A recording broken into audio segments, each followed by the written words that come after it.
Welcome to a new edition of Ridin with YepYeahYes. She's Marissa. I'm Tamika. You know this already, but we figured I'd let you know. My hair is a little jacked, so I think I'm going to put my hat on. I haven't brushed my hair yet, though. Yeah, there we go. How you doing? Hi, Dawn. So we wanted to talk about the hypocrisy of the NFL because so much stuff has come out in the last week, and we figured let's do a quick show on it. It's funny because we were first talking, and Marissa mentioned Maroon 5. Tell them what you were saying about Maroon 5. I don't think that they should perform in the halftime show. I don't think anyone should perform in the halftime show. I think we need to show solidarity for not only freedom of speech, but within artistry. If the general public can't do it, within the artistry community, they need to do it. And I really don't think that they should be performing. It's weird because I supposedly other artists have turned down a gig, most notably Rihanna, who people say she's a friend of Colin's. I don't think she's a friend of his, Colin Kaepernick. I don't think she's a friend of his, but I think she's a supporter of his. Right. Supporting somebody doesn't mean that y'all are friends and y'all kikiing, having shots and stuff like that. But you can support somebody and just be like, whatever. Right. What I was saying when you were talking about Maroon 5, I said the only way that I think that they can save face and still do the halftime show is by acknowledging Kaepernick in some way or other.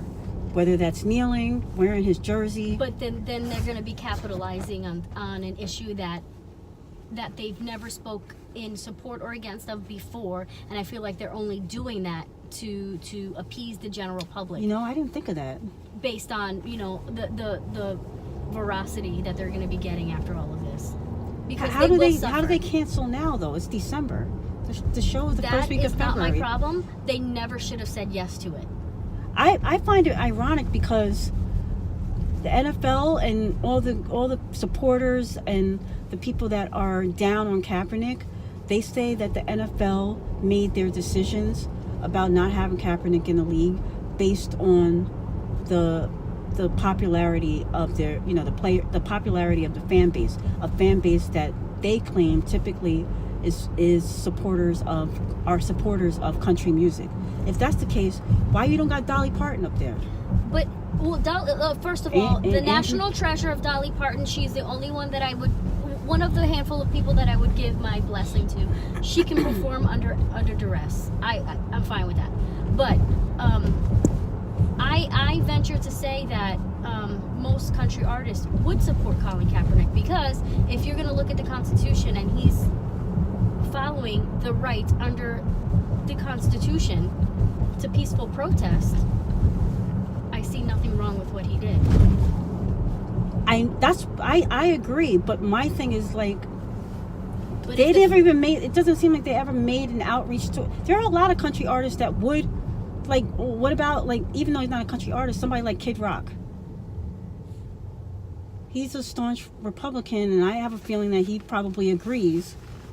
And he's got a big fan base. He can bring out certain artists that probably might support him. Yeah. My whole thing is that they say that it's a country music fan base. Right. So how come they never have country music?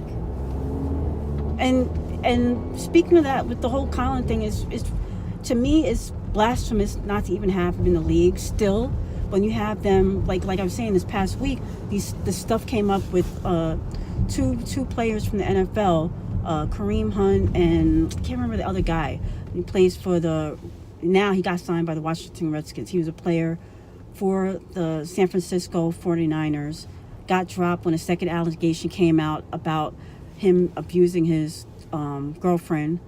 And then as soon as he gets dropped by the 49ers, the Washington Redskins pick him up, sign him to a contract. Now these are this is domestic violence situations. Correct. So, okay. But he hasn't been charged by police or anything like that. But they're investigating with the NFL. Now let's compare this to a Ray Rice situation, who's still. This mofo done cold clocked homegirl. We saw and it. Dragged her body like a piece of garbage. Yep. In a hotel. And he's still playing. But someone who takes a knee and donates so much money and time to children and uses his sphere of influence in a way that's positive for the community, but because he knelt during the national anthem, which I venture to say, like I've said, I have a long history of armed services in my family when they've all said, hey, I fight for these rights, this freedom of speech, I fight for those rights.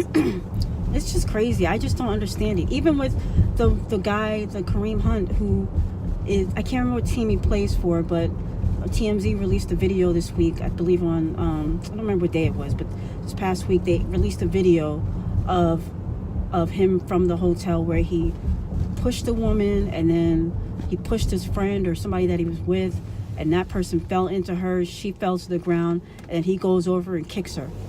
But that's fine. You know, the NFL didn't suspend him or anything. Well, he wasn't on his knee. Yeah. It's like, well, he didn't disrespect the flag. No, he just disrespected the body of another person. Exactly. Okay. They said that she called him the N-word. And I'm conflicted about this because it's like, you use certain words, you got to deal with the consequences. But there is no kicked dead in the chest. But at the same time, from an NFL player, there's no consequence. I'm sorry, there are consequences. No contest in but that kind of but argument. you just don't. There's no excuse to ever hit a woman. I just like you can come up with excuses. I shouldn't say there's no excuse. You can come up with a million reasons why you did something, but I don't understand how the NFL can be like, well, yeah, you came up with the reason, and that's good enough for us. Meanwhile, Kaepernick is like, I just think that we should be educated, and I don't feel like I have nothing against police officers. I just want children to know their rights so that they can protect themselves if they ever come in contact with a police officer or with any part of the judicial system. To know your rights. How dare he? What is wrong with him? How dare you? How dare you stand up for the rights of brown and black people in this country? Just the youth. Even if you take color out of it, just the youth. The youth. Asking the youth. The youth. Asking people to understand and know their rights. This reminds me of the situation with the what's the gentleman with, he's Army, or was it National Guard, at the mall, and he was trying to help a situation, and he had a firearm out. Yes. And he gets killed. He gets killed. And they even came out and blasphemed his name all over the police department, all on the news and everything in the town. Were like, he's the one, he's the killer, he's the perpetrator. And they're like, oh, my bad, we made a mistake. Really? Okay. Yeah, that's about it. We ain't got much else. No, you know what else I want to add to that? It has nothing to do with the NFL and the hypocrisy of the NFL and Maroon 5. I'm watching you. Except for Dolly Parton, you can do whatever you want. So, do you recall what Holly Robinson Peete had a show? 21 Jump Street? No. The show with her husband. It was like the reality. Oh yeah, Meet the Peeps. Meet the Peeps. Yes, and her and her husband were trying. I remember. You know what I'm going to say, right? That was good. Is it her eldest or her second son is autistic? Her eldest son. He's a twin. Yeah, that's what it is. He's a twin, and he's autistic, and RJ. And they were trying to help him driving, and they were trying to help him, which was fantastic, just for for multiple layers of just knowledge, right? As somebody who's autistic, the possibility of driving and having a certain amount of freedom, and just what to do in certain situations. So they were trying to educate him on what happens when you get pulled over.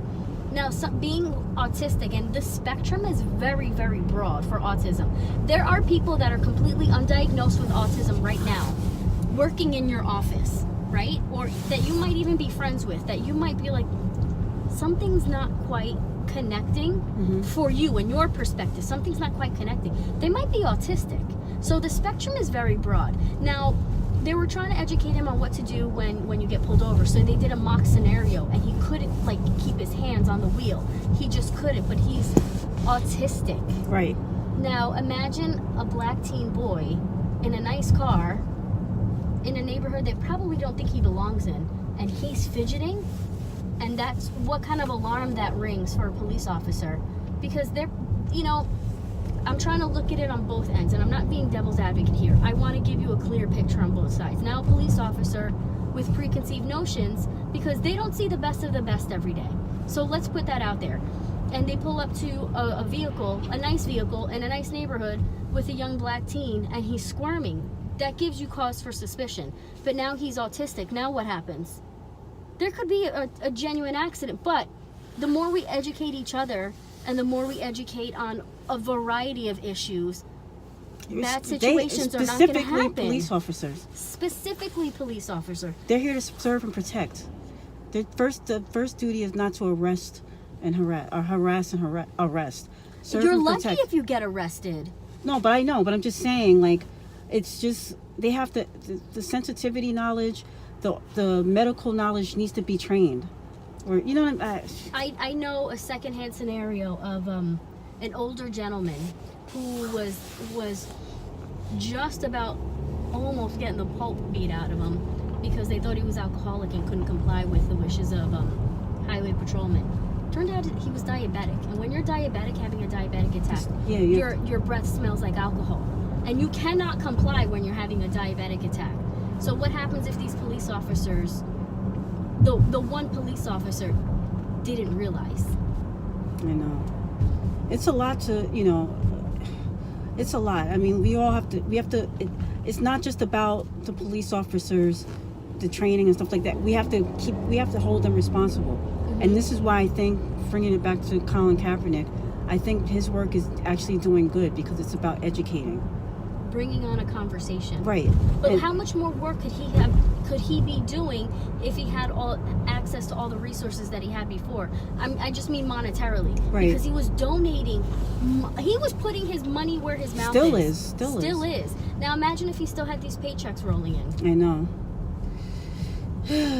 Something to think about as you get into Super Bowl Sunday back in February. That actually is not, we're not near it yet, but something to think about as you watch your Sunday football. I will remember not be the watching. Hypocrisy. I know. I will. Go Big Blue. The hypocrisy do they know who's in the Super Bowl? No, not yet. Okay, now, I'm going to end this because we don't want to go down an embarrassing path where Marissa starts questioning things in the football league in terms of play and dates and stuff like that. So we'll just leave it at the hypocrisy of the NFL. And Maroon 5, you better not be performing. They're performing. We should make a bet. You want to make a bet real quick? If they perform... Yeah, but if they perform, they're going to be laying down edges. And a few Tumblr ghetto people know what I'm talking about when I say, but white people lay down edges. All right, y'all. Where can they catch us, Marissa? YepYeahYes 18. Holla. See y'all next time.